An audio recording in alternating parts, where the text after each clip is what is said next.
అందరికీ నమస్కారం అండి. మనం చూడదగ్గటువంటి ప్లేసుల్లో విశాఖపట్నం ఒకటి. విశాఖపట్నంలో ముఖ్యంగా ఆర్కే బీచ్. వినోదము విజ్ఞానం ఇక్కడికి వెళ్తే రెండు దొరుకుతాయి. ఉదాహరణకి ఈ ఆర్కే బీచ్లో ఉన్నట్టు విగ్రహాలు చూడండి.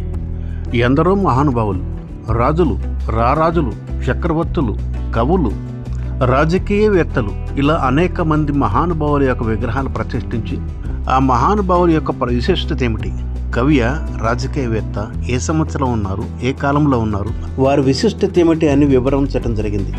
కొన్ని పాఠ్యాంశాలు ఉన్నాయి, మరికొన్ని పాఠ్యాంశాలు లేవు, మరుగుపడిపోతున్నాయి. కనీసం ఇలా టూరిజంకి వచ్చినప్పుడైనా ఈ మహానుభావుల గురించి తెలుసుకునేటువంటి అవకాశం కలుగుతుంది. ఇక బీచ్ రోడ్లో కాలక్షేపం చేయాలనుకునే వాళ్ళకి కాలక్షేపంతో పాటు విజ్ఞానం అందించేటువంటి సబ్మెరైన్ మ్యూజియము, విమానాలకు సంబంధించినటువంటి మ్యూజియము, హెలికాప్టర్ మ్యూజియము, ఇంకా 1971లో జరిగినటువంటి వారికి సంబంధించినటువంటి వారు మెమోరియల్ కూడా ఉంది. తెలుగు వారిలో వేమన శతకం గురించి తెలియని వారు ఉండరేమో అనుకుంటాను. అయినప్పటికీ ప్రస్తుత కాలంలో సుమతి శతకము, వేమన శతకము ఇవన్నీ కూడా మరుగుపడిపోతున్నాయి. రాబోయే కాలంలో వేమన ఎవరు, వేమన శతకం ఎవరు రాశారు, సుమతి శతకం ఎవరు రాశారు అని అడగడానికి ముందుగానే కుటుంబ సమేతంగా ఇటువంటి యాత్రా స్థలాలకు వెళ్ళండి. వినోదం కోసం సముద్రాన్ని చూపించండి. విజ్ఞానం కోసం ఇటువంటి మహానుభావుల యొక్క విగ్రహాలను చూపించి వారి గురించి వివరించండి. ఇలా బీచ్ రోడ్లో మనం ముందుకు నడుచుకుంటూ వెళ్ళినట్టయితే వేమన తర్వాత మనకు కనిపించేది శ్రీకృష్ణదేవరాయలు. వీరు పరిపాలనా దక్షత కలిగినటువంటి రాజు మరియు కవి. అందుకే వీరిని కవి సార్వభౌమాన్ని కూడా అంటారు. వీరి ఆస్థానంలో అష్టదిగ్గజములు అని 8 కవులు ఉండేవాళ్ళు. ఈ కవులందరూ ఒకరికంటే ఒకరు గొప్ప అయినప్పటికీ ముఖ్యంగా మనకు వినిపించేది అల్లసాని పెద్దన తెనాలి రామకృష్ణుడు. తెనాలి రామకృష్ణుడు మహా తెలివైన వాడని ఆయన గురించి రకరకాలైన కథలు ఉన్నాయి. మరి శ్రీకృష్ణదేవరాయలు విజయనగరం సామ్రాజ్య చక్రవర్తి అయినప్పటికీ భారతదేశంలోనే ప్రసిద్ధి చెందినటువంటి చక్రవర్తుల్లో ఒకరు. ఇది ఆర్కే బీచ్లో సూర్యోదయం. ఈ సూర్యోదయానికి ఒక ప్రత్యేకత ఉంది. ఈరోజు 25 డిసెంబర్ 2025 మా మనమరాలు యశస్వి పుట్టినరోజు సందర్భంగా సముద్ర తీరానికి ఉదయాన్నే వెళ్ళాం. అక్కడ సూర్యోదయం చూపించాము, బర్త్డే కూడా చేశాము. అలాగే కాస్త ముందుకు నడుచుకుంటూ వెళ్తే మనకి ఎడమ వైపున కనిపిస్తున్నట్టు సాగర కన్యలు విగ్రహాలు. కొంతమంది అయితే జలకన్యలు అంటారు.